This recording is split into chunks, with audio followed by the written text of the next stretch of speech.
It is essential that every teacher teaches and assesses at all the cognitive levels. This will ensure that the learners get a full understanding of the subject and a good chance of performing well. The best way to look at cognitive levels is to look at it in 3 levels. The lowest, or the first level, is your low order thinking, which is your knowledge and facts. The next, middle order thinking, is your understanding and reasoning. And the third and highest is your high order thinking, which is your metacognition and judgment. Now, physical science has decided to divide their levels into 4. So they start with wanting the learners to know the science. That's your knowledge and facts. They build on that by letting the learners, or making sure the learners understand the science, showing that they understand the knowledge that they've learned. Then they want them to apply scientific knowledge.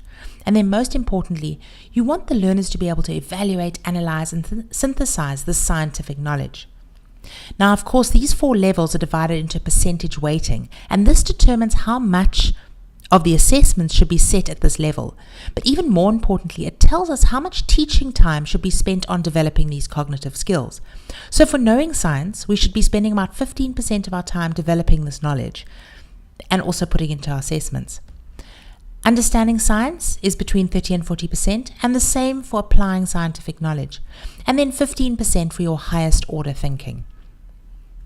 If you have a look at this in practice, in an exam paper or test, only 15% should be asking the learners to define and describe things. 30 to 40% could be calculating, comparing, or illustrating. And remember, these are just examples of the sort of questions. 30 to 40% on predicting, judging, implementing, or solving. And then very importantly, and this is often left out, 15% of the paper, or what we expect of the learners in class, should be on providing opinions, asking them to explain trends, patterns, and results. And this should give us a guideline of how to teach the subject.